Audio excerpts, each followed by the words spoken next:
नमस्कार, स्वदेश न्यूज के खास कार्यक्रम जनता मांगे जवाब में आपका स्वागत है और आपके साथ मैं हूं स्मित त्रिपाठी। जनता मांगे जवाब में आज बात अरुणाचल प्रदेश में ड्रैगन के डर्टी प्लान की, चीन की हिमाकत की और उस पर हिंदुस्तान में होती सियासत की।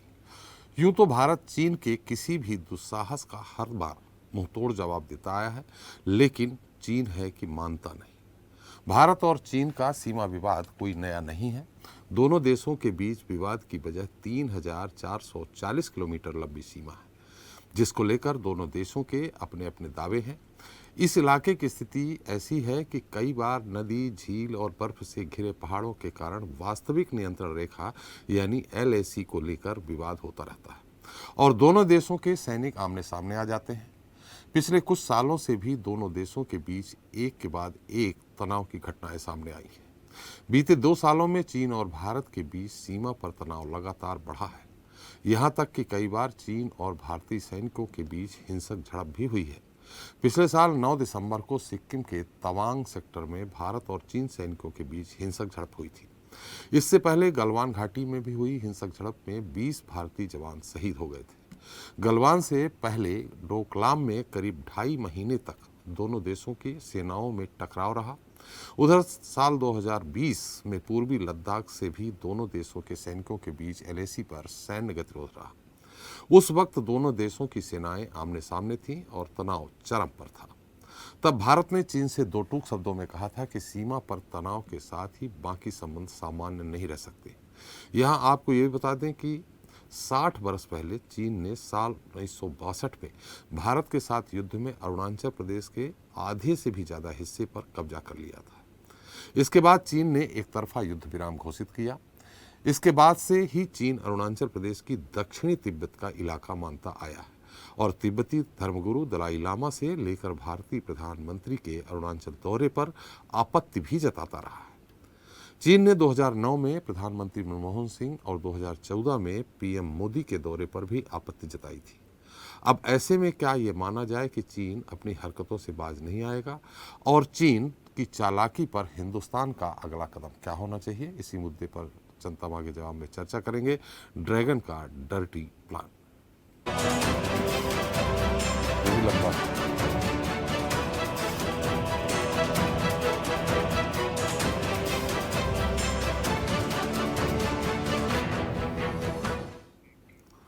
तो चीन हिंदुस्तान का पड़ोसी देश है और यदि विकास और विश्वास की बात आए तो पड़ोसियों से रिश्ते हमेशा ही बेहतर होने चाहिए। लेकिन चाइना भारत को जब तब आंख दिखाता रहता है। ऐसा नहीं कि उसे उसका जवाब नहीं मिलता, लेकिन जवाब एक लाइन में नहीं बल्कि लाइन के पार होना चाहिए। दरअसल चीन ने सोमवार को अरुणाचल प्रदेश की 11 जगहों के नाम बदले थे। भारत ने इस पर कड़ी आपत्ति जताई, लेकिन भारत के कड़े विरोध के बावजूद चीन ने एक बार फिर अरुणाचल प्रदेश पर अपना हक जताया है। आपको ये बता दें कि चीन अरुणाचल प्रदेश में 90,000 वर्ग किलोमीटर जमीन पर अपना दावा करता रहा है, जबकि भारत का कहना है कि चीन ने पश्चिम में अक्साई चीन के 38,000 वर्ग किलोमीटर क्षेत्र पर अवैध रूप से कब्जा जमा कर रखा है। लेकिन अब एक बार फिर अरुणाचल प्रदेश की 11 जगहों के चीन के नाम बदले हैं। ये पहली बार नहीं है।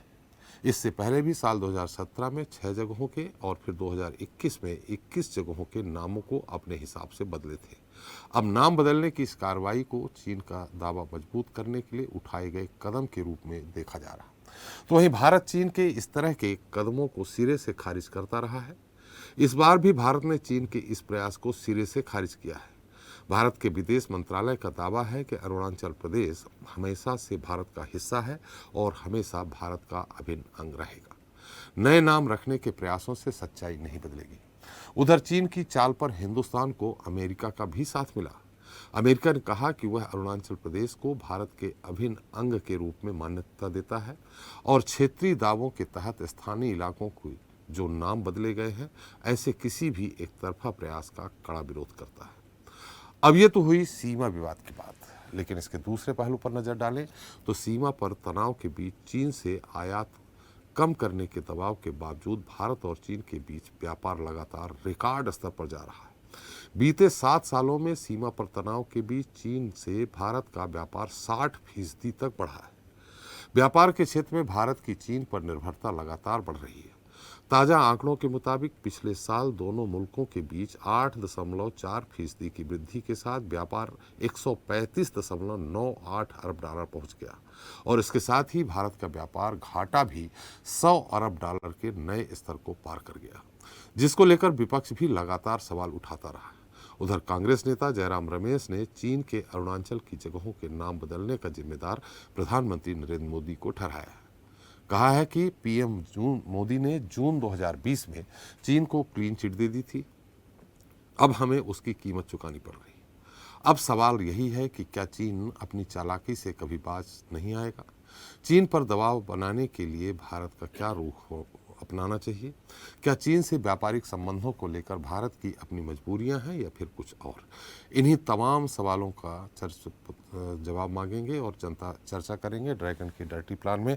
तो चलिए इस पे हम चर्चा कर लेते हैं और इस मुद्दे पर हमारे साथ मौजूद हैं बीजेपी नेता गौरव मिश्रा जी हैं, कांग्रेस प्रवक्ता संजय महेंद्रा जी हैं, रक्षा विशेषज्ञ अनुपम तिवारी जी हैं, विशेष मामलों के जानकार संजीव श्रीवास्तव जी हैं और स्वदेश न्यूज के managing editor RP Srivastava ji हैं। आप सभी का हमारे इस खास कार्यक्रम में बहुत बहुत स्वागत है। संजीव जी, ये मेरी आवाज आप सुन पा रहे हैं? हाँ, बिल्कुल आ रही है। संजीव जी, संजय जी नहीं, संजीव श्रीवास्तव जी से बात कर रहा हूँ मैं। संजीव श्रीवास्तव जी, आप मेरी आवाज सुन पा रहे हैं? जी, मैं आपकी आवाज सुन पा रहा हूँ। ये हमारा दर्शक ये जानना चाहता है कि चीन ये जो नाम बार बार बदल रहा है, 3 बार बदल चुका है, अरुणाचल प्रदेश हमारा माने स्टेट है, केंद्र के अधीनस्थ है, सारी चीजें हैं, तो ये किस रणनीति के तहत वो नाम बदल रहा, क्या सिद्ध करना चाहता है? देखिए, चाइना की जो मंशा है बहुत स्पष्ट है। चाइना एक आधिपत्यवादी राष्ट्र है, विस्तारवादी है, उपनिवेशवादी है, अवसरवादी है और उसकी एक रणनीति रही है जिसको कि कहा जाता है पाउंड और फाइव स्ट्रेटजी। ये जो स्ट्रेटजी थी, इसको माओ जेडोंग ने इसकी चर्चा बहुत पहले की थी और माओ जेडोंग का ऐसा मानना था कि जो तिब्बत है वो चाइना के राइट हैंड का पाम है और जो लद्दाख, सिक्किम, अरुणाचल प्रदेश, नेपाल और भूटान है, ये उसकी 5 उंगलियां हैं। तो चाइना इस तरीके के जो फॉल्स नोशंस हैं, इस तरीके के जो इलिजिटिमेट क्लेम्स हैं, उसके ऊपर वो काम करता है और उस जाहिर है कि उसके ये जो टेरिटोरियल क्लेम्स हैं वो फॉल्स टेरिटोरियल क्लेम्स हैं। और वर्तमान समय में ये जो नाम बदलने वगैरह की जो कवायद है, चाइना ने पहली बार नहीं की है। हाल के समय में, वर्षों में अगर देखें तो जैसा कि आपने अपनी रिपोर्ट में बड़े विस्तार से इस बात को बताया, ये तीसरी बार उसने इस तरह की एक्सरसाइज की है और इस तरीके की एक्सरसाइज करने का जो आशय होता है वो भारत के ऊपर दबाव बनाने का होता है और अपने जो क्लेम्स हैं उसको वो फिर से बार बार इस तरीके के हरकतों के माध्यम से बताने की कोशिश करता है कि हम अरुणाचल प्रदेश को इस तरीके से देखते हैं, उसको सदर्न तिब्बत वगैरह का वो नाम देते हैं। जबकि चाइना ने जो तिब्बत के ऊपर जो कब्जा किया, दलाई लामा को धोखा देते हुए 17 पॉइंट प्रोग्राम वगैरह धोखे से साइन करवा करके, वो तिब्बत के ऊपर जो कब्जा है उसको लेकर के ही एक सवालिया निशान चाइना के ऊपर लगे हुए हैं और अब वो उससे भी संतुष्ट नहीं है। वो पूरे अरुणाचल प्रदेश को भी वो कहता है कि वो सदर्न तिब्बत है। और इसी तरीके के जो फॉल्स टेरिटोरियल क्लेम्स हैं, चाइना के सिर्फ इंडिया चाइना बॉर्डर एरियाज पे ही नहीं है। लद्दाख में आप देख रहे हैं जो हमारा जो मिडिल और ईस्टर्न सेक्टर है, वेस्टर्न सेक्टर, सब में उसके जो क्लेम्स तो है ही। साउथ चाइना सी जो कि 35 लाख वर्ग किलोमीटर का एक क्षेत्र है, उसको वो कहता है कि वो मेरा अपना क्षेत्र है और उस पर किसी अन्य देश के अधिकार को नहीं मानता। सेंकाकू, जापान का सेंकाकू आइलैंड है, उसको वो कहता है कि वो हमारा पार्ट है। रशिया के कुछ टेरिटरी को भी वो कई बार वो क्लेम करने की कोशिश करता है। तो चाइना की जो सोच है वो बहुत ही शुरू से ही आप देखिए तो उसमें विस्तारवाद है, जैसा कि मैंने कहा, उसमें आधिपत्यवाद है, उसमें अवसरवाद है और उसका एक प्रोग्राम है जिसकी मैं चर्चा जरूर करना चाहूंगा, वो है कि बेल्ट एंड रोड इनिशिएटिव, जो कि शी जिनपिंग लेकर के आए थे 2013 से। उसके बाद तो चाइना उपनिवेशवादी व्यवहार भी कर रहा है। वो पूरे विश्व के जो लो एंड मिडिल इनकम कंट्रीज हैं उनको कर्ज की जाल में फंसाना चाहता है और फिर उनको उनके टेरिटरी पे भी वो उनको लोन वगैरह दे करके कब्जा करने की साजिश कर रहा है। तो चाइना का ये जो व्यवहार है आज पूरी दुनिया जानती है और यही कारण है कि विश्व के जो जिम्मेदार लोकतांत्रिक राष्ट्र हैं वो अपने संगठन को चाइना के विरुद्ध सशक्त और मजबूत बना रहे हैं ताकि ताइवान की रक्षा की जा सके, ताकि सेंकाकू आइलैंड की रक्षा की जा सके, ताकि साउथ चाइना सी में उसके दबदबे को बढ़ने से रोका जा सके। और यदि इंडिया चाइना बॉर्डर एरियाज को आवश्यकता पड़ती है तो मेरा विश्वास है कि अंतर्राष्ट्रीय समुदाय ऐसी स्थिति में भारत के साथ पूरी तरह से सामने आएगा। भारत स्वयं से चाइना से डील करने में सक्षम है, चाइना की हिमाकतों का जवाब देने के लिए सक्षम है। और ये जो नया भारत प्राइम मिनिस्टर मोदी के नेतृत्व का है, वो चाइना के चरित्र को बहुत अच्छी तरह से समझते हुए और पोजीशन ऑफ स्ट्रेंथ के साथ ही डील कर रहा है। ये जो नया भारत है, चाइना के साथ बातचीत करने से पीछे नहीं हट रहा है, लेकिन चाइना के फेस वैल्यू पे हम बिल्कुल भी भरोसा नहीं करते हैं। चाइना जब तक कंक्रीट स्टेप्स लेकर के नहीं दिखाएगा, जब तक कि अपनी कही गई बातों पर अमल करके नहीं दिखाएगा, जब वो समय समय पर बात करता है कि वो डिसएंगेज करेगा, डीएस्केलेट करेगा, डेप्सांग और डेप्सांग प्लेन्स और डेमचौक में अभी भी जो स्थितियां बनी हुई हैं उसको लेकर के चाइना जब तक स्टेटस को बहाल नहीं करता है, जब तक कि वो अपने फॉल्स टेरिटोरियल से पीछे नहीं हटता है, तब तक ये जो भारत और चाइना के संबंध हैं वो सामान्य नहीं होने जा रहे हैं। और ये जो नया भारत है चाइना के साथ पोजीशन ऑफ स्ट्रेंथ के साथ ही डील करेगा। जो हम बातचीत भी करते हैं उनके साथ, जो भी हमारी मिलिट्री लेवल की या विदेश मंत्रालय स्तर की बातचीत होती है, वो पोजीशन ऑफ स्ट्रेंथ के साथ ही की जा रही है। और पोजीशन ऑफ स्ट्रेंथ को डेवलप करने के लिए 2-3 चीजें जो भारत कर रहा है, जिसमें मिलिट्री डिप्लॉयमेंट तो कर ही रहा है, जो बॉर्डर एरियाज का इंफ्रास्ट्रक्चर डेवलपमेंट प्रोग्राम है वो भी हम बहुत तेज गति से टाइम बाउंड मैनर में बढ़ा रहे हैं। वो भी हमारी पोजीशन ऑफ स्ट्रेंथ को सशक्त और मजबूत बना रहा है। साथ ही साथ जो इंटरनेशनल कोलैबोरेशंस हैं, क्वाड का जो इनिशिएटिव है, उसको भी हम भारत तेज गति से आगे बढ़ा रहा है और भारत उसमें भी एक सक्रिय सहयोग दे रहा है। तो चाइना के चरित्र को ध्यान में रखते हुए हम पूरी तरह से लामबंद हैं, तैयार हैं, स्वयं से भी सक्षम हैं और अंतर्राष्ट्रीय समुदाय के साथ, लोकतांत्रिक राष्ट्रों के साथ मिलकर के भी उसका मुकाबला कर रहे हैं। और चाइना अपनी हिमाकतों में, अपने मंसूबों में सफल नहीं हो पाएगा, ऐसा मेरा पूरा विश्वास है। बिल्कुल सही कहा आपने। मतलब कुल मिला के पहली बार 6, दूसरी बार 15, तीसरी बार 11 स्थानों के नाम बदलने से कोई स्थान में वो आ जाएंगे, कब्जा कर लेंगे, इससे कोई नहीं। एक मानसिक तौर पे दबाव बनाने का ये प्रयास है, कुल मिला के ये कहना चाहिए। जी बिल्कुल। अनुपम तिवारी जी हमारे साथ हैं, रक्षा विशेषज्ञ हैं। अनुपम जी, ऐसी स्थिति में गालवान घाटी में हुआ, लगातार लद्दाख के पास कुछ न कुछ होता ही रहता है, ये नया एक नाम बदलने का फिर से एक सुगुफा छोड़ा है उसने, और कुल मिला के जितना भी वो दावा कर रहा है कि दक्षिणी तिब्बती के जो अरुणाचल प्रदेश दक्षिण तिब्बत में आता है वो हमारा है। ऐसी स्थिति में क्या करना चाहिए? आप विशेषज्ञ हैं, रक्षा विशेषज्ञ हैं, हिंदुस्तान को कौन सा कदम उठाना चाहिए? देखिए त्रिपाठी जी, जो मुझे समझ में आ रहा है, जो टेरिटोरियल क्लेम के ऊपर चाइना बहुत ज्यादा दबाव बनाने की कोशिश कर रहा है, उसके पीछे चाइना की मंशा क्या है? चाइना की मंशा है भारत को नॉर्दर्न बॉर्डर्स पर लंबे समय तक उलझा करके रखने की कोशिश है चाइना की तरफ से। और उसके पीछे वजह क्या है कि इंडियन ओशन के ऊपर भारत की जो नेवल प्रेजेंस है और जो भारत की जो क्षमता है, जहां पर चीन थोड़ा सा कमजोर पड़ जाता है भारत के बनिस्बत, वहां पर भारत का ध्यान हटाना चाहता है वहां से, ताकि भारत अपनी पूरी ताकत नॉर्दर्न बॉर्डर्स पर लगा दे। इसी वजह से आप देखेंगे लद्दाख से लेकर के अरुणाचल तक पूरी जितनी भी एलएसी है, अलग अलग जगहों पर बहुत ही प्लान्ड तरीके से चीजों को उकसाया जाता है। भारत की मिलिट्री माइट को चुनौती दी जाती है, भारत को उकसाया जाता है। तो ये एक प्लानिंग है और उस प्लानिंग का जवाब देने के लिए भारत को दोनों तरफ से विचार करना पड़ेगा। आपने कहा कि हमें क्या करना चाहिए। बेसिकली नॉर्दर्न बॉर्डर के ऊपर भारतीय सेनाएं पूरी तरह से मुस्तैद है। आपने देख लिया, गलवान इंसिडेंट हो, चाहे डोकलाम इंसिडेंट हो, या फिर अभी तवांग का इंसिडेंट हो, लेटेस्ट कुछ महीनों पहले की ही बात है। हर जगह पर भारतीय सेनाएं चीन को मुंहतोड़ जवाब दे रही हैं। लेकिन इस मुंहतोड़ जवाब देने से काम नहीं चलेगा। हमको चीन की असली मंशा, जो इंडियन ओशियन के ऊपर जो चीन की चालबाजियां हैं, उसकी तरफ ध्यान अपना साथ ही साथ लगाना पड़ेगा।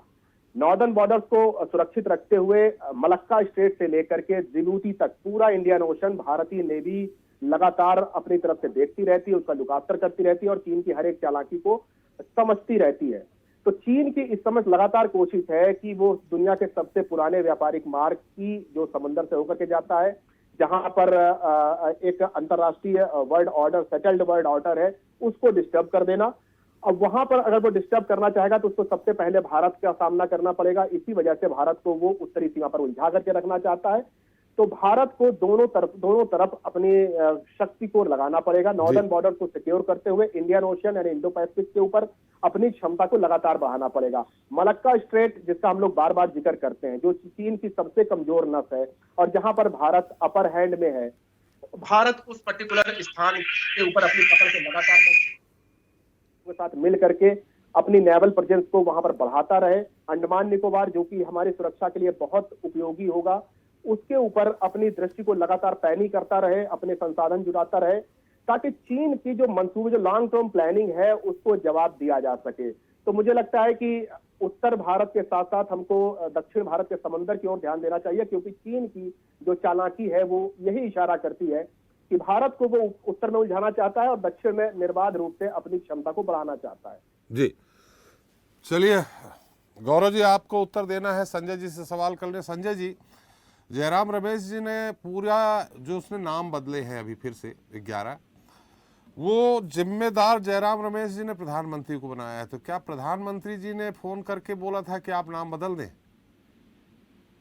नहीं, प्रधानमंत्री जी के नाम, लेकिन इसमें एक बड़ी कि चीन भाजपा का तो भाजपा को तो कोई बीजेपी यही बीजेपी देश में बदल दो, काम तो कुछ करना, इसका नाम बदल दो, नाम बदल दो, देश में नया ही माहौल तैयार कर दो। अरे आप तो कहते थे ना कोई, आप तो लाल लाल, क्या हुआ उसका? आप तो कहते हमारी भी नहीं ली, राहुल गांधी है। संजय जी, आपकी आवाज थोड़ी कट के आ रही है।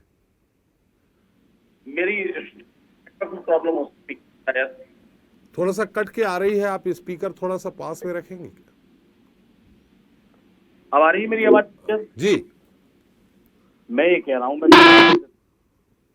कि चीन तो भारतीय जनता पार्टी का ही काम कर रहा है ना भाई। बीजेपी जो है नाम बदलने का खेल देश में खेलती है तो चीन ने नाम ही तो बदले। लेकिन प्रधानमंत्री तो ये कह रहे थे ना कोई घुसा है ना कोई आया है, वो तो मानने कोई तैयार नहीं थे। और पूरा मंत्रिमंडल प्रधानमंत्री जी के पीछे पीछे घूम रहा था कि नहीं भैया कोई नहीं आया, राहुल गांधी एजेंट है। राहुल गांधी का चीन से क्या रिश्ता है ये पूछो। और अब ये क्या निकल के आ रहा है सामने देश के? नहीं, कहा नाम उसने अपने यहाँ मैप में बदल दिया तो घुस थोड़ी आया चीन। आप अभी दो बातें समझ लीजिए। जो आपने भी कुछ देर पहले कहा कि चीन से हमारा व्यापार 7 साल में कहां से कहां बढ़ गया। अरे भैया, तुम्हारा दुश्मन देश है, गलवान करा दिया तुमने, डोकलाम करा दिया, तवान करा दिया, देश के सैनिक मर गए, तुम उनके साथ दुनिया भर का व्यापार बढ़ा रहे हो। इसका कोई जवाब दे बीजेपी के पास? जी, क्या राष्ट्रवादी सरकार हो ना, दुश्मन के साथ व्यापार किस काम का? मगर क्या हो रहा है कि आपने कहा कि प्रतिबद्धता बढ़ती जा रही है चीन के प्रति व्यापार से। आपने चाइना को इतना मौका दे दिया है कि अब आपके पास उसके 2, 4, 6, 150 ऐप प्रतिबंध करने के सिवा कोई काम नहीं है। ठोस कार्रवाई तो आप कर नहीं सकते, क्योंकि डर इतना लगता है कि चीन का नाम मुंह से लेने को तैयार नहीं हो आप। मैं तो कह रहा हूँ 10-20 राफेल भेज दो ना, नींबू मिर्ची टांग के, एक आध सर्जिकल स्ट्राइक करा दो। पाकिस्तान पे तो ये नाव चल गया आपका, चीन पे चला के दिखाओ तो माने कि 56 इंच का सीना है। वरना एक काम करो, झूला संजय जी, युद्ध होगा तो युद्ध में प्रधानमंत्री नरेंद्र मोदी जी का तो नुकसान होगा, हमारे देश का, हमारा और आपका कितना नुकसान होगा। सामान्य तौर पे लोग व्यक्तिगत पारिवारिक झगड़ा भी किसी तरह निपटाते हैं कि लड़ना ना पड़े। आप तो बात कर रहे हैं कि चाइना से राफेल भेज दो, 56 इंच का सीना हो, तब समझ में आएगा उससे नुकसान किसको कितना होगा, ये तो सोचिए।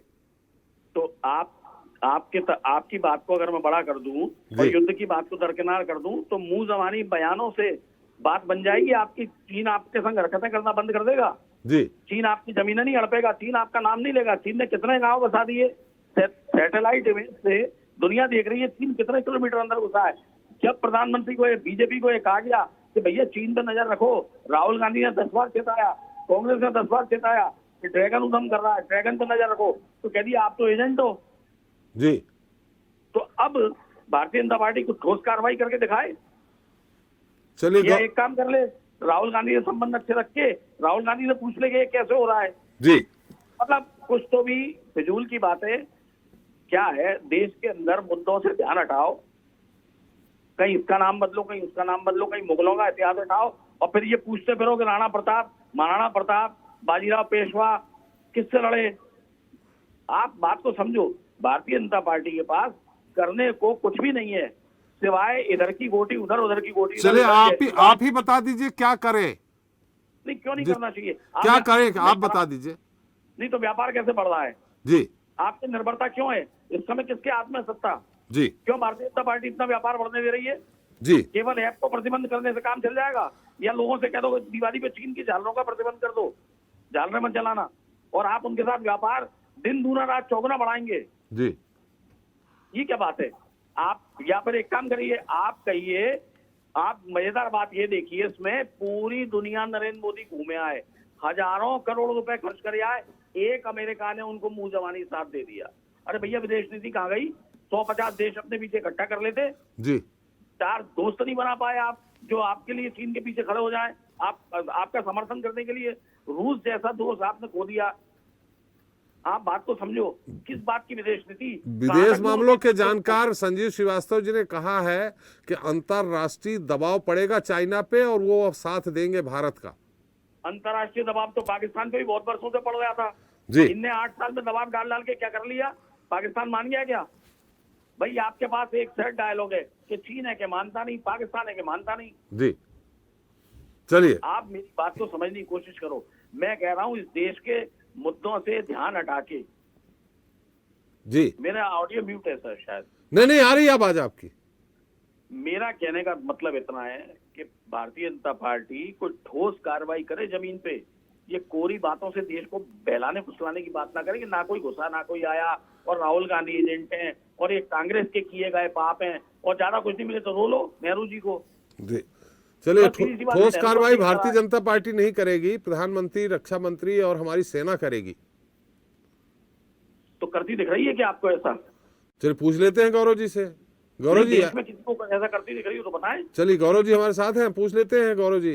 गौरव जी बात तो सही है, जो आंकड़े बताते हैं उसमें 60% तक भारत चीन का व्यापार बढ़ा है, जबकि निर्यात आयात पे प्रतिबंध के लगाने की बात कही गई थी। आयात कम करने का दबाव था, उसके बाद 60% बढ़ा है। त्रिपाठी जी, हमारी जो फॉरेन पॉलिसी है वो इंडिविजुअल बेसिस पे है। आज हम किसी खेमे में नहीं है। भारत का जिसमें हित होगा, भारत के नागरिकों का जिसमें हित होगा, भारत के सोवरेनिटी का जिसमें हित होगा, वो हमारी सरकार फैसला ले रही है। ऐसी हमारी फॉरेन पॉलिसी है। रही चीन की जहां तक बात है, तो ये वही चीन है जिसने 3 लाख हेक्टेयर जमीन ईस्ट में, नॉर्थ ईस्ट में कब्जा कर ली और उस पर कभी क्लेम नहीं किया गया। ये वही चीन है जो समय समय पर इसी तरह से चोरी छुपे घुसता था और अपना झंडा गाड़ता था, कभी 1 किलोमीटर कभी 2 किलोमीटर, ऐसी छिटपुट 30,000 से अधिक घटनाएं चीन ने किया था, जिसकी इसको आदत पड़ गई थी, हैबिचुअल हो गया था चीन। 14 देशों के साथ अपनी सीमाएं शेयर करता है चीन और सभी 14 देशों के साथ इसी सीमाओं पे विवाद चल रहा है। यहां तक कि रशिया के साथ इसकी ट्रीटी है और रशिया के साथ भी इसका सीमा विवाद चल रहा है और वहां का एक शहर व्लादिवोस्टोक, जहां पर सैटेलाइट सिटी आज भारत बनाने जा रहा है, उस शहर को भी अपना बताता है चीन। तो चीन की अपनी ये आदत है, चीन को कभी चुनौती नहीं मिली थी, लेकिन भारतीय जनता पार्टी की केंद्र में सरकार और एक मजबूत इच्छा शक्ति का जब नेतृत्व देश को मिलता है तो कैसे जवाब मिलता है वो देखिए। जो चिकन नेक भारत का काटने का एक साजिश, सुनियोजित साजिश देश के अंदर भी चल रही थी और देश के बाहर से चीन चलाना चाहता था, चाहे वो डोकलाम हो और या फिर गलवान हो, दोनों में उसको मुंह की खानी पड़ी। और पिछले ही वर्ष अभी गौरव जी 1 मिनट, जिस तरीके से गौरव जी 1 मिनट, संजय जी आपको आवाज नहीं सुनाई पड़ रही क्या? और थोड़ी सी कम आ रही है जी, मैं ठीक करवाता हूँ। जी गौरव जी। जी अभी जिस तरीके से तवांग के क्षेत्र में घुसपैठ करने का प्रयास किया और हमारे चंद सिपाहियों ने ही, सैनिकों ने ही उनके 300 से अधिक सैनिकों को खदेड़ कर मारा और मुंह के बल गिरे और 30 से ज्यादा चीनी सैनिक बुरी तरीके से उसमें घायल हुए, बल्कि मरणासन्न हो गए। हमारे भी कुछ सैनिक घायल हुए, उनका इलाज हुआ, आज वो सब ठीक है। लेकिन अब चीन को ये समझ में आ गया 20 सैनिक शहीद हुए थे भारत है, रिकॉर्ड में 20 सैनिक शहीद हुए। ये तवांग की हम बात कर रहे हैं, जो अभी दिसंबर में जो घटना किया था चीन ने, जिसमें हमारी सेना ने मारा था दौड़ा के और उन्हीं के हथियार से मारा था। जो डंडे वो लेकर के आए थे वही डंडे उन्हीं के ऊपर बरसने लगे थे। तो ये इच्छा शक्ति कांग्रेस के कालखंड में कभी क्यों नहीं दिखाई गई? कांग्रेस के कालखंड में तो यह दिखाया गया कि चीन में जाकर के राजीव गांधी फाउंडेशन में पैसा लिया जाता था, तो दिखाते कहां से? तो खुले तौर पर चोरी से जाकर के चीनी राजदूत से मिलते हैं और अपने कहते हैं कि नहीं, हमने मेरी कोई मुलाकात नहीं हो, और चीन का समाचार पत्र उसके अधिकारी जो है बताते हैं कि नहीं, राहुल गांधी की चीन के एम्बेसडर के साथ मुलाकात हुई है। तो हम क्यों ना ये मान लें कि आज जो चीन ये नाम बदल रहा है, कहीं ना कहीं इन्हीं लोगों के इशारे पे बदल रहा है या इन्हीं के इनपुट पे बदल रहा है, क्योंकि तो इन्हें तो अब उम्मीद केवल बाहर से दिखाई दे रही है, इंग्लैंड से दिखाई दे रही है, अमेरिका से दिखाई दे रही है, उन्हीं जगहों पर जाकर के भीख मांग रहे हैं अपने चलिए, लिए। ये सारी चीजें मान लेते हैं गौरव जी, सारी चीजें मान लेते हैं आपका दावा, लेकिन ये व्यापार क्यों बढ़ रहा है लगातार? बिल्कुल, हमारा व्यापार जिससे हमारे देश का लाभ होगा वहां बढ़ेगा, और जो भी देश WTO के सदस्य है वहां व्यापार बंद नहीं किया जा सकता, पूरी तरह से प्रतिबंधित नहीं किया जा सकता, लेकिन हमारा लाभ जहां होगा। आप देखिए, रिकॉर्ड निर्यात भारत ने खाद्यान्न का चीन को किया है, पहले नहीं होता था। रिकॉर्ड निर्यात होता था पहले किस चीज का? हमारे प्राकृतिक संसाधनों का होता था, लेकिन उस पर प्रतिबंध लग गया, वो आज नहीं हो रहा है। तो जिससे हमारे देश का लाभ होगा वो हम करेंगे, लेकिन साथ ही साथ सीमा पर और सुरक्षा को लेकर, भारत की संप्रभुता को लेकर किसी भी कीमत पर कोई समझौता नहीं करेंगे। और यही कारण है कि दिसंबर के बाद आपने देखा होगा अरुणाचल में, मिजोरम में पूरा एक सैन्य अभ्यास हुआ, जिसमें हमारी अग्नि का भी परीक्षण हुआ, सुखोई का भी हुआ और रफाल का भी हुआ। सभी तरीके से हमने ये जवाब देने की कोशिश की कि चीन इस हिमाकत में न रहे, इस मुखालफत में न रहे, कि भारत उसी तरीके से शांति से बैठा रहेगा और 2-2 किलोमीटर 3-3 किलोमीटर जमीन अंदर घुस करके वो चुरा करके चले जाएंगे। अब वो चुरा नहीं पाएंगे, हमारा एक उनके 100 प्रभारी है। गौरव जी, आपने बहुत अच्छी बात कही कि जिसमें देश का फायदा होगा वो करेगी सरकार। संजय जी, आऊंगा, मैं आपके पास आता हूं। आपको फिर बता दूं, भारत का व्यापार घाटा $100 अरब के नए आंकड़े को पार कर गया है। आप बोल रहे हैं कि जहां भारत का फायदा होगा वो काम करेंगे। जी गौरव जी। त्रिपाठी जी, हमारे भारत का अंतर्राष्ट्रीय व्यापार आज कहां पहुंचा है? $780 बिलियन का निर्यात रिकॉर्ड इतिहास में पहली बार हुआ है। चाहे ओवरऑल आप सब उठा करके देख लें, एक्सपोर्ट को देख लें, तो हम लगातार इस चीज को, निर्यात को जो है वो बढ़ा रहे हैं, आयात को घटा रहे हैं, और साथ ही साथ हमारी इकोनॉमी ग्रो कर रही है, बढ़ रही है। 11वें नंबर की इकोनॉमी से आज हम 5वें नंबर की अर्थव्यवस्था आए हैं। तो ये बिना आर्थिक सुधारों के बढ़ती हुई ताकत के संभव नहीं हो सकता। और सभी क्षेत्रों में, चाहे रक्षा का क्षेत्र हो, फार्मास्यूटिकल का क्षेत्र हो, किसी भी क्षेत्र में हम बड़े पैमाने पर सुधार कर रहे हैं, जिसका फायदा मिल रहा है। और चीन क्या है? चीन आज अपनी विश्वसनीयता के संकट से जूझ रहा है। पूरे विश्व का निवेश चीन से भागना चाह रहा है। चीन की विश्वसनीयता दुनिया में खत्म हो गई है, इसलिए भारत की तरफ अब निवेश भी बढ़ रहा है। इसीलिए आत्मनिर्भर भारत के अंतर्गत तमाम जितनी भी स्कीमें चल रही हैं, उसके तहत आप देख रहे होंगे भारत में बड़े पैमाने पर इंफ्रास्ट्रक्चर में बदलाव आ रहा है, और न्यू जनरेशन इंफ्रास्ट्रक्चर भारत में दिया जा रहा है, और इसके सकारात्मक परिणाम आपको आने वाले समय में दिखेंगे। भारत बहुत जल्दी 5 ट्रिलियन इकोनॉमी का देश बनेगा, इसमें कहीं कोई संशय नहीं। जी जी गौरव जी, फिर भी आपने कहा $780 मिलियन का निर्यात हुआ है, लेकिन बिलियन डॉलर, लेकिन उसके बाद भी $100 अरब का मतलब घाटा पहुंच गया है। ये खैर ये सांख्यिकी विभाग वाले बताएंगे, आर्थिक विशेषज्ञ बताएंगे कि आखिर ऐसा क्यों हुआ है, वो तो खैर अलग बात है। संजीव जी और अनुपम जी, आपके पास फिर से आ रहा हूँ। संजय जी कुछ बार बार कहना चाह रहे हैं, लेकिन संजय जी मैं आपके पास आता हूँ। एक श्रीवास्तव जी की एक संक्षिप्त टिप्पणी हम ले लेते हैं, उसके बाद हम आपके पास फिर से आएंगे। श्रीवास्तव जी। देखिए त्रिपाठी जी, जहाँ तक चीन और भारत के संबंधों का सवाल है, ये तो बहुत पहले से संबंध खराब हैं। ये बात अलग है कि विगत कुछ सालों में जिस तरह से चीन जो है अपनी रणनीति बनाए हुए है जी, और जिस तरह का उसका प्लान स्ट्रैटेजी रहती है जी, हमारे रक्षा विशेषज्ञ ने भी कहा कि आप जो है, जहाँ एक तरफ जो है उत्तर में आप जो है सीमा पर इनके बीच झड़पें चल रही हैं, तो वही दूसरी तरफ समुद्री क्षेत्र में। मुझे एक जानकारी बहुत पहले किसी नेवल ऑफिसर ने दिया था कि हमारी नेवी ने जो है अंडमान निकोबार क्षेत्र में चीन को व्यापार, मतलब वहाँ काफ़ी मजबूत है हमारी नेवल फोर्स, और उनको सबसे बड़ी परेशानी क्या हो रही है कि वहाँ से व्यापार उस माध्यम से करने की जो है, तो चीन हमेशा कोशिश करता है कि अब समुद्री क्षेत्र में अपना दबदबा बनाए ताकि उधर से उसके जो है वहाँ से उसके व्यापार हो सके। लेकिन वो अक्सर जो है भारत इस मामले में वहाँ पर काफ़ी मजबूत है और ये करता है। इसकी वजह ये होती है त्रिपाठी जी कि ये इस तरह की झड़पें, गलवान की चाहे घटना हो, डोकलाम की घटना हो, या फिर अरुणाचल प्रदेश हो, इवन और भी जो हमारी सीमा है इस पर चीन लगातार जो है कुछ न कुछ डिस्टर्बेंस करते रहता है। ये बात सच है कि हमारी सेनाएं, हमारी सरकार ने काफ़ी कुछ वहाँ पर जो है अपनी गतिविधियाँ बढ़ा दी हैं, इंफ्रास्ट्रक्चर पर बहुत सारे काम हो रहे हैं। लेकिन हमें तो इस बात से सावधान रहना चाहिए कि चीन जैसा देश जो एकदम विश्वसनीय नहीं है, जिसकी जो है एकदम उपनिवेशवादी मानसिकता है, वो अपनी सीमा बढ़ाने के लिए तमाम झगड़े उसके हैं विभिन्न देशों के साथ अब सीमाओं को लेकर के। तो हमें इस बात पर काफ़ी नज़र रखनी होगी। मैं इस बीच में नहीं जाना चाहता कि कौन सी सरकार कितना मजबूती से काम की, लेकिन चीन के साथ हमारे जो रिश्ते रहे हैं कभी अच्छे नहीं रहे, हमेशा खटास ही रही। चाहे 62 का युद्ध कर लीजिए या उसके बाद की घटनाओं को ले लीजिए। एक सवाल और आपने खड़ा किया है व्यापार का। देखिए क्या होता है, ये चाहे देश में किसी भी पार्टी की सरकार हो, अक्सर ये होता है कि चीनी सामान का विरोध जो हमेशा बताया जाता है, तो विरोध किस में है? वहाँ से जो आयात हो रहा है, केवल आप जो है वो क्या लाइट और ये सब सारे सामान का विरोध करके ये विरोध नहीं है। आप जब वहाँ से इतना बड़ा आयात हो रहा है और चीन का आप समझिए सबसे ज़्यादा व्यापार भारत के साथ है, उसको सबसे ज़्यादा फ़ायदा यहीं से होता है, उसका पूरी व्यवस्था यहीं पर है। तो मेरा ये कहना है कि इन सारी चीज़ों को समझने की ज़रूरत है।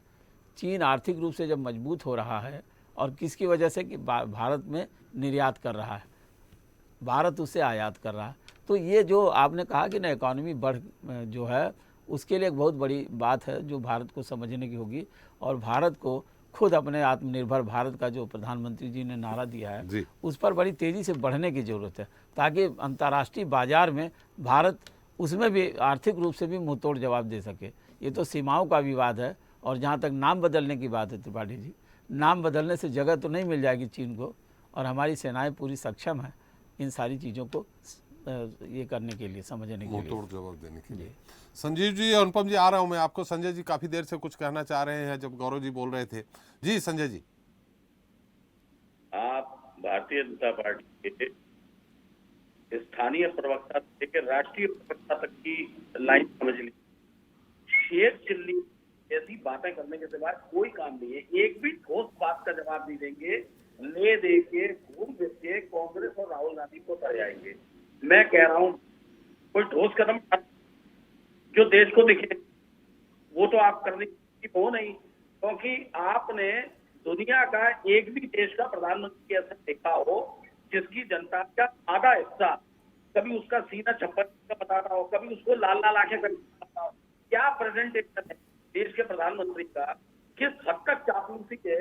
मतलब कोई आदमी कुछ भी करे जा रहा है और हमको केवल उसका आंख बंद करके समर्थन करना है, चाहे दुश्मन हमारी छाती में बैठ जाए। क्या कर रहे हैं ऐसे, क्या कर रहे हैं कि समर्थन कर रही जनता? कमाल है। आप मुझे बताओ ना, कोई ढंग का काम कर रहा है तो बता दो आप। कोई भी ढंग का काम भारतीय जनता पार्टी ने पिछले 8 साल में 5 ढंग के काम किए बता दो आप। जिस कश्मीर का एक गाना गा रहे थे उस कश्मीर की देख लो आप। आपका स्पीकर थोड़ा दूर है संजय जी, स्पीकर दूर है, थोड़ा सा पास कर लीजिए स्पीकर। मैं आपसे कह रहा हूँ कि जिस कश्मीर का गाना ये गा रहे थे वहाँ 5 ब्राह्मण नहीं बसा पाए। इतनी इस हद तक प्रधानमंत्री को ले लेके जिस तरीके के बयान आते हैं भाजपा के, मुझे तो शर्मिंदगी होती है। शेख चिल्लीपन की भी कोई सीमा होती है।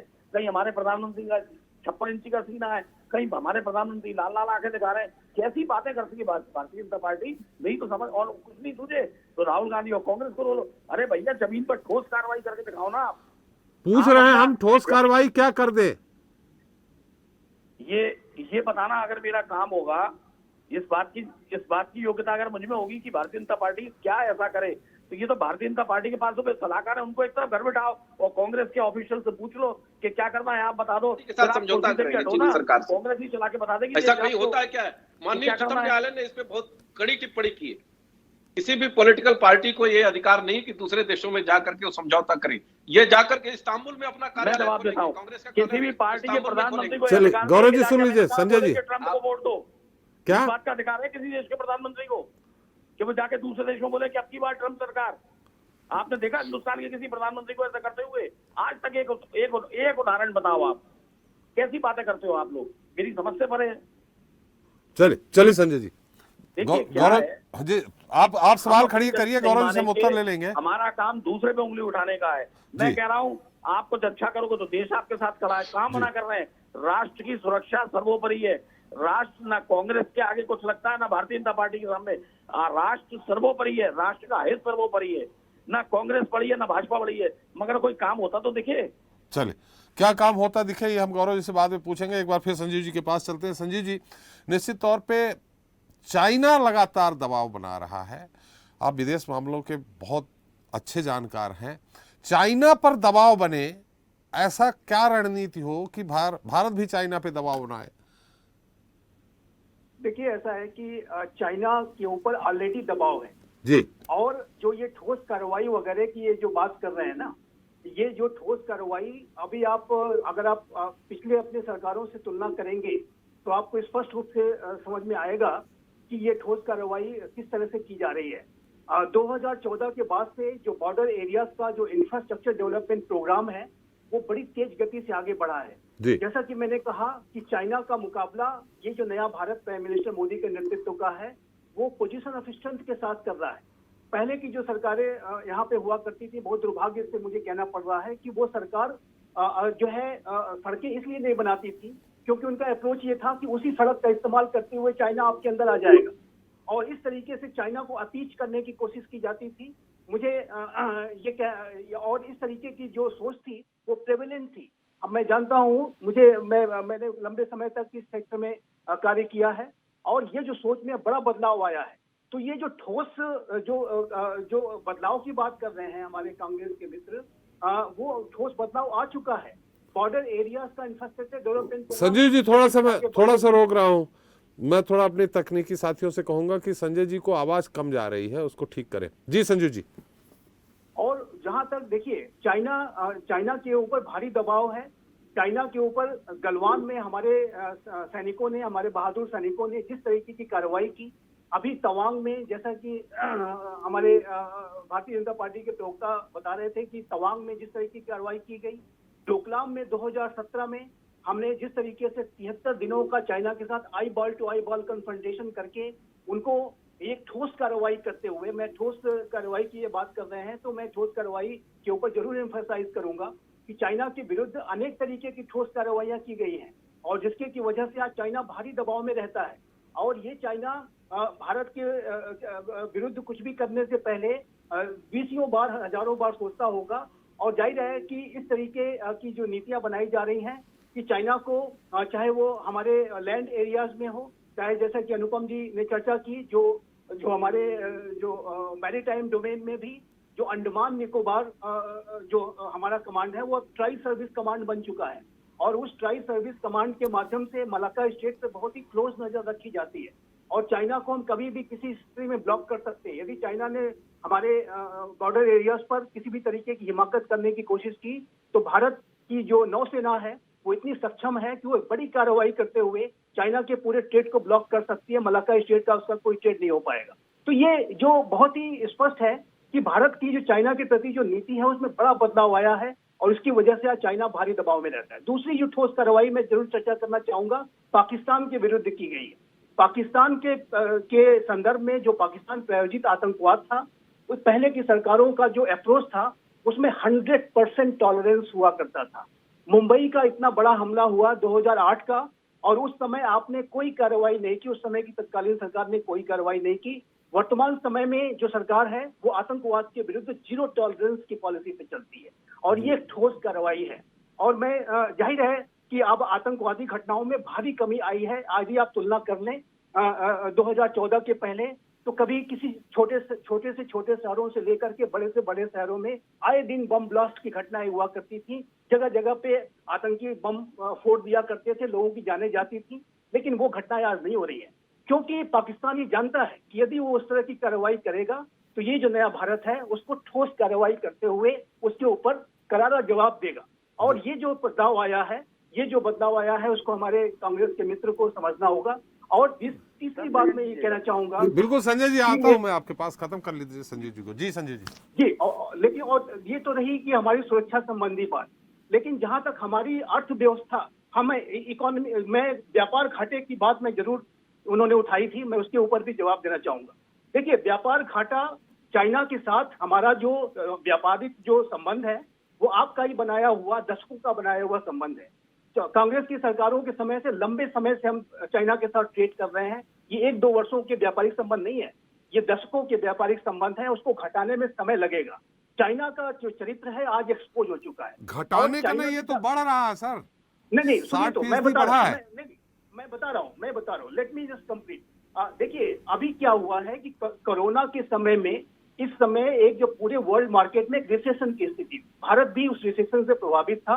पोस्ट कोरोना के समय में जो डिमांड्स हैं, मार्केट की जो डिमांड्स हैं वो बड़ी तेजी से बढ़ी हैं। भारत में भी जो पोस्ट कोरोना इकोनॉमिक रिकवरी है उसको लेकर के डिमांड्स बहुत तेज से बढ़ी हैं और उसको लेकर के सप्लाईज की बड़ी आवश्यकता है। और जो पुरानी हमारी डिपेंडेंसीज रही हैं चाइना के ऊपर, वो 1-2 दिन में थोड़ी चली जाएंगी, वो 1 साल में थोड़ी चली जाएंगी। उसको जाने में हमें कम से कम 5 से 10 वर्षों का समय लगेगा। लेकिन अच्छी बात यह है कि हम चाइना के चरित्र को समझते हुए हम विदेशी कंपनीज को, जो चाइना की जो सप्लाई चेन थी, जैसा कि हमारे बीजेपी के मित्र कह रहे थे कि बहुत सारी सप्लाई चेन चाइना से हट करके इंडिया आ रही हैं, और हम उन जो है सप्लाई चेन्स को इनवाइट कर रहे हैं। हम अपने यहाँ मैन्युफैक्चरिंग बेस डेवलप करना चाहते हैं। तो ये पोस्ट कोरोना की जो इकोनॉमिक रिकवरी की जो डिमांड्स हैं, उसकी वजह से हमारा जो व्यापार है ये चाइना के साथ बढ़ रहा है, डिस्पाइट ऑल डिफरेंसेस। लेकिन लॉन्ग टर्म में ये घटेगा, मेरा ऐसा पूरा विश्वास है। ये जो संबंध है ये दशकों से बने हुए संबंध हैं और इसको घटाने में भी दशक का क्षमा चाहते हुए एक सवाल, संजीव जी एक सवाल है। आपने कहा कि बॉम्बे में इतनी बड़ी घटना हुई, कोई कार्रवाई नहीं की गई। लोकसभा में जब हमला हुआ था उसके बाद कौन सी कार्रवाई की हो, हमें विस्मरण हो रहा, मुझे नहीं याद है, आप बता सकते हैं। लोकसभा में जब हमला हुआ उसके बाद कौन सी कार्रवाई हुई थी? देखिए लोकसभा की आपने अच्छी चर्चा की है। पूरी भारत की सेना और जो भारत का जो मोबिलाइजेशन था इतना बड़ा था कि पाकिस्तान भारी दबाव में आ गया था। उस समय भी जो संसद के ऊपर, जाहिर है कि लोकतंत्र के मंदिर के ऊपर हमला हुआ था, और उस समय का जो भारत प्राइम मिनिस्टर वाजपेयी के नेतृत्व का था, वो पूरी तरीके से तैयारी के साथ सेनाओं को मोबिलाइज किया गया था और किसी भी समय कार्रवाई की जा सकती थी। लेकिन उस समय की सरकार ने कोई बड़ी कार्रवाई करने से वो जाहिर है कि उन्होंने सहनशीलता दिखाई। लेकिन आज के समय में लेकिन जहां तक पाकिस्तान को दबाव में डालने की बात थी, तो आप उस समय के रिकॉर्ड्स को उठा करके देख लीजिए कि भारत ने कितना बड़ा मोबिलाइजेशन पाकिस्तान की सीमा पर उस समय किया था, जो संसद में जैश ए मोहम्मद ने जब हमला किया था। तो ये जो भारत का जो अप्रोच रहा है, शुरू से ये ऐसा रहा होता, सभी सरकारों का अप्रोच आतंकवाद के प्रति जीरो टॉलरेंस का रहा होता, तो ये हमारे बहुत सारे निर्दोष लोगों की जानें नहीं गई होती और पाकिस्तान पहले ही से लगाम में आ गया होता। आज पाकिस्तान भारी दबाव में रहता है। कश्मीर में आतंकवाद की कमर तोड़ दी गई। मैं जवाब देता हूँ। और मैं संजय जी आ रहा हूँ। संजय जी संक्षेप में समाप्त करें, संक्षेप में। जी मैं यही कह रहा था कि एक देखिए, हमें क्या है कि मैं किसी पार्टी लाइन पे नहीं बोलता, लेकिन मैं सरकारों की नीतियों के बारे में बात करता हूँ और हमें एक समन्वित रूप से एक विजन के साथ कार्य करने की आवश्यकता है। आने वाला जो 20 वर्षों का समय है वो पूरे भारत के लिए बहुत ही इंपॉर्टेंट समय है। ये जो वर्ष है भारत के लिए बहुत इंपॉर्टेंट समय है। जो विदेश नीति और रक्षा नीति के विषय है उस पर राजनीतिक दृष्टिकोण से बात नहीं होनी चाहिए, उस पर कोई राजनीति नहीं होनी चाहिए। उस पर एक सकारात्मक और समन्वित और एक संगठित तरीके से विचार मंथन होना चाहिए। मैं हमेशा इस बात का पक्षधर रहा हूँ कि विदेश नीति और रक्षा नीति। हमारे साथ और भी अतिथि हैं, आपकी बात आ गई। हमारे साथ अनुपम तिवारी जी भी हैं। तिवारी जी, हम आपकी भी राय जानना चाहेंगे इस पूरे मुद्दे पर।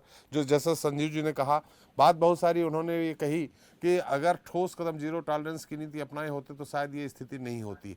अब चाइना के साथ जीरो टॉलरेंस की किस तरह से नीति अपनाई जाए? त्रिपाठी जी, बहुत अच्छा सवाल है आपका। चाइना के खिलाफ हम क्या नीति अपनाएं, क्योंकि आप पाकिस्तान के ऊपर दबाव बना सकते हैं लेकिन चाइना के खिलाफ आपको व्यापक रणनीति बनानी ही पड़ेगी। जिस तरह चाइना अपनी पॉलिसीज को 25-30 साल आगे के हिसाब से प्लान करता है, हमको भी उसी तरह प्लानिंग करनी पड़ेगी और उसको जबरदस्त तरीके से जल्दी से जमीन पर एग्जीक्यूट करना शुरू करना पड़ेगा। 2-3 एग्जांपल मैं बताता हूँ त्रिपाठी जी। जैसे माउंटेन कॉर्प्स हमारी है। चूंकि हमारा जो सीमा है ज्यादातर चाइना के साथ पहाड़ी इलाकों में है, हम उससे पहाड़ी इलाकों में ही हम शेयर करते हैं।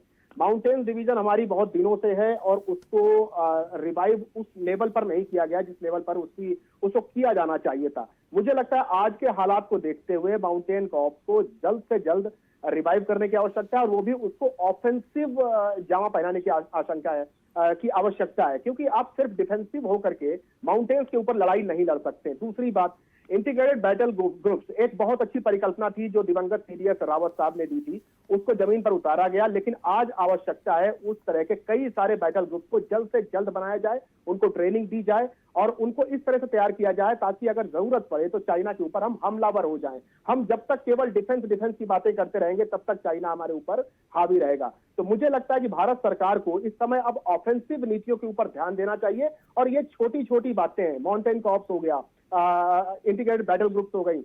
एक और चीज है जैसे कि आपके पास सेना के पास इन्फेंट्रीज होती हैं जो कि आगे बढ़कर के दुश्मन से मोर्चा लेती हैं, हथियारों के साथ लड़ती हैं। हमें ऐसे इन्फेंट्रीज बनाने पड़ेंगे जो कि हवाई जहाजों में बैठी रहे और पूरी एक ब्रिगेड बैठे ट्रांसपोर्ट एयरक्राफ्ट के अंदर, और इस तरह की इन्फेंट्रीज अमेरिका वगैरह इस्तेमाल करती हैं। तो ऐसी इन्फेंट्रीज को हम बनाएं और उनको हम ऑपरेशनल करें और इनका भी रोल पूरी तरह से ऑफेंसिव हो। और ऐसी इन्फेंट्रीज का आप इस्तेमाल सिर्फ पहाड़ों में ही नहीं, समंदर पे भी कर सकते हैं, जिसका मैं बार बार जिक्र करता हूं कि चाइना की जो फितरत है वो हमको उत्तर में उलझा करके दक्षिण में अपने हित साधना चाहता है। तो ऐसे इन्फेंट्रीज ग्रुप्स का इस्तेमाल हम दोनों जगह पे कर सकते हैं। तो ये सब चीजें हैं, पाइपलाइन में है, काम हो भी रहा है, शुरू हो भी चुका है, अच्छे स्वागत योग्य कदम है, लेकिन इनके ऊपर जल्द से जल्द बहुत ज्यादा कार्रवाई करनी जानी चाहिए।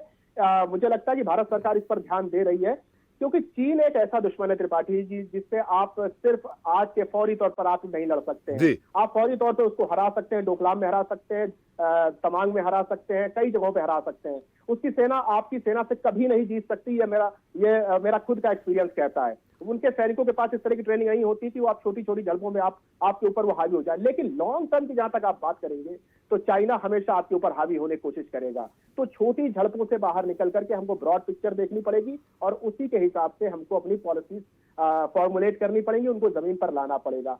स्वागत योग्य कदम है, कई सारी चीजों को मैंने बताया है और ऐसे बहुत सारे कदम हैं जो कि यहाँ पर हम जिनकी चर्चा नहीं कर सकते हैं, लेकिन वो सब उठाए जा रहे हैं और मुझे लगता है कि एक बेहतर शुरुआत हो चुकी है और जल्द से जल्द हम इन सब चीजों को जमीनी तौर पर एग्जीक्यूट होता हुआ देखेंगे। समय जरूर लगता है लेकिन उस समय सीमा को कम करना पड़ेगा। जी बिल्कुल।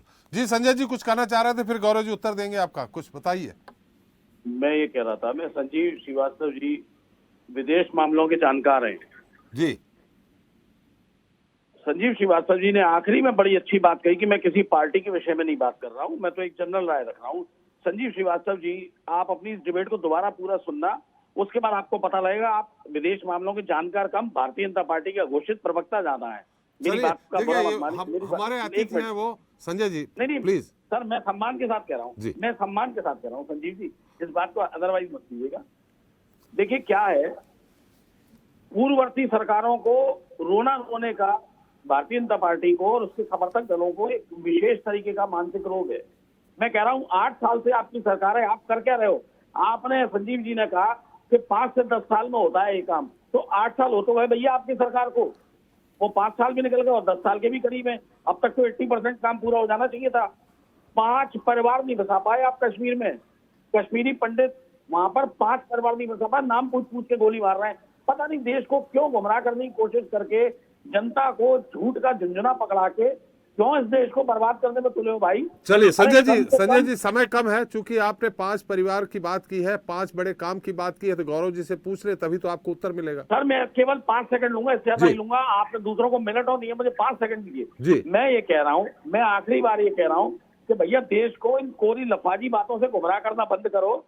जनता को सब समझ में आ रहा है कि ये हवाई किले जो आप बना के देश के प्रधानमंत्री को पेश कर रहे हो, इससे उनकी छवि खराब कर रहे हो और कुछ नहीं कर रहे हो, तो जमीन पे तो काम हो नहीं रहा। चलिए संजय जी, गौरव जी उत्तर दीजिए। देखिए त्रिपाठी जी, नहीं उन्होंने 5 काम बताया कि 5 बड़े काम बता दीजिए। 5 नहीं 500 काम इनको बता देंगे, लेकिन ये सुने कायदे से। जी थोड़ा संक्षेप में गौरव जी, पूरे समय कम है। जी पूरे नॉर्थ ईस्ट में इन लोगों ने उग्रवाद की खेती कराई थी। 567 उग्रवादी इंसर्जेंट ग्रुप्स वहां पर एक्टिव थे। हमारी सरकार ने नागा एकॉर्ड किया, बोडो एकॉर्ड किया, आसाम एकॉर्ड किया, ये सब करके सबसे पहले तो वहां पे शांति स्थापित की।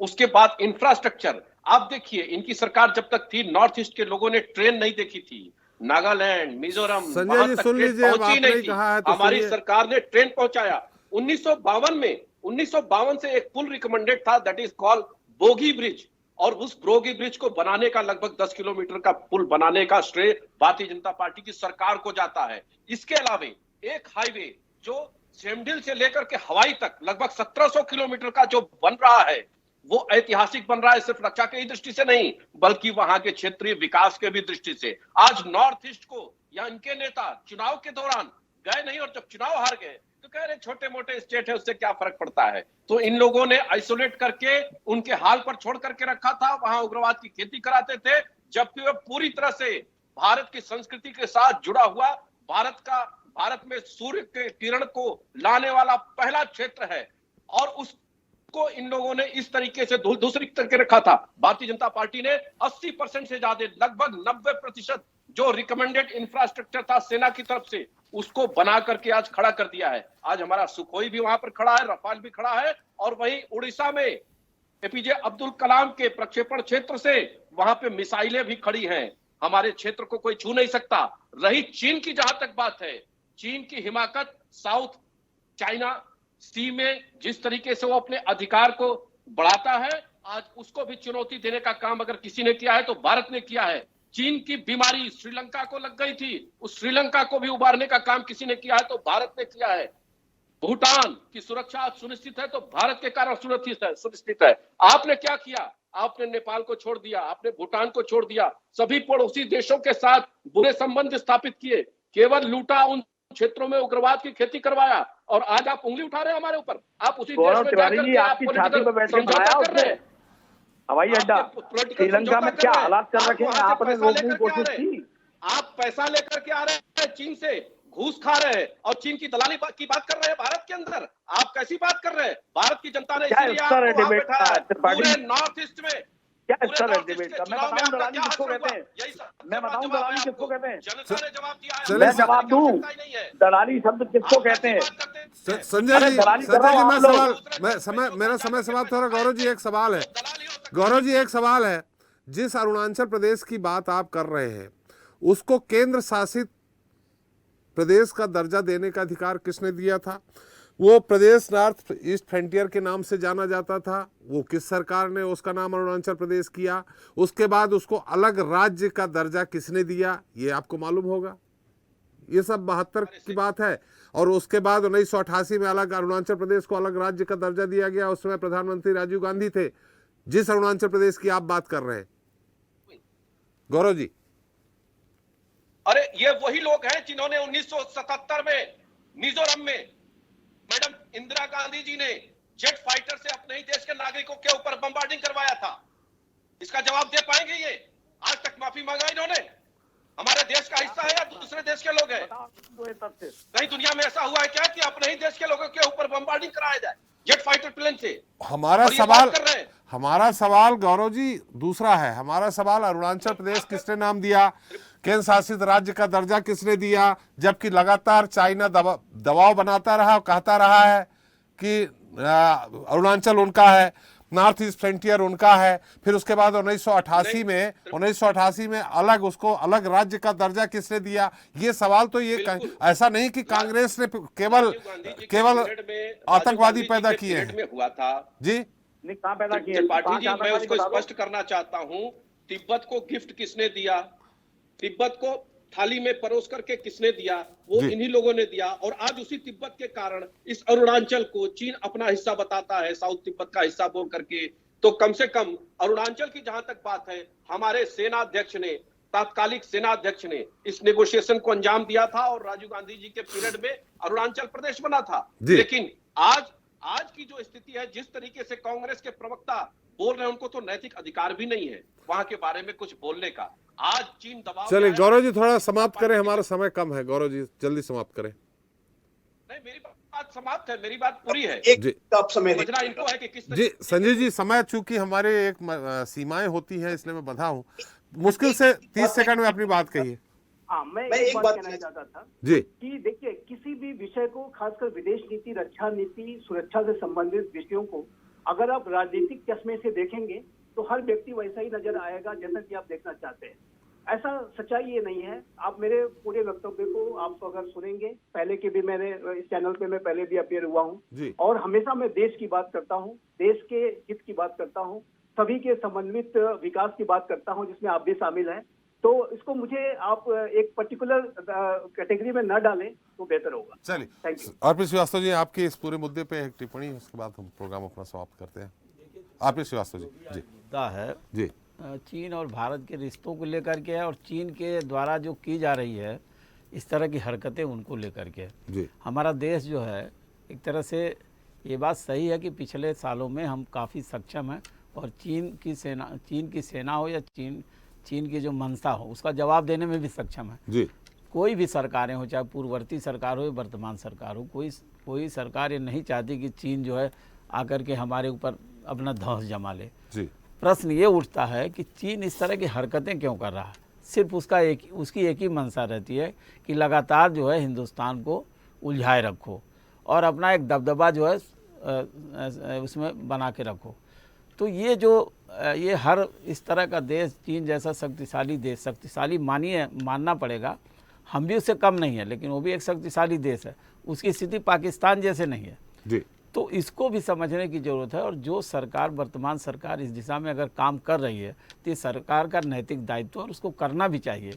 ये कोई नया काम नहीं है कि आपने कर दिया बहुत अच्छा किया। जो भी सरकारें आएँ, कम से कम ज़रूरत है कि वो इन सारे मुद्दों पर काम करें और चीन को उसकी ही भाषा में जवाब दें। जहाँ तक इसका सवाल है कि चीन को किस तरह से रोका जाए, या चीन आपने अभी सुना, हमारे जो रक्षा विशेषज्ञ ने कहा कि वो 25 साल आगे की सोच के चलता है, तो हमको भी कम से कम उससे आगे की सोच के चलना पड़ेगा, तभी हम उसको, इन सारी हरकतों को रोक पाएंगे। जी चलिए, मेरा समय भी समाप्त हो गया। बहुत बहुत धन्यवाद गौरव जी आपका, संजय महेंद्र जी आपका, अनुपम तिवारी जी आपका, संजय श्रीवास्तव जी आपका और आरपी श्रीवास्तव जी आपका हमारे साथ चर्चा में शरीक होने के लिए और अपना अमूल्य समय देने के लिए। तो जनता मांगे जवाब में आज हमने बात की चीन की हिमाकत और उस पर देश में होती सियासत की। हालांकि देश और राष्ट्रवाद के मुद्दे पर प्रधानमंत्री से सवाल पूछने की बजाय विपक्ष को उसके साथ ही आना चाहिए। जाहिर है, देश में सीमा विवाद का मुद्दा कोई छोटा मामला नहीं है। ऐसे में बिना सोचे समझे, बिना किसी रणनीति के इतनी जल्दी फैसला लिया भी नहीं जा सकता। लेकिन किसी भी गुस्ताखी का माकूल जवाब देने के लिए हिंदुस्तान हर स्तर पर सक्षम है। जनता मांगे जवाब में इतना ही। नमस्कार।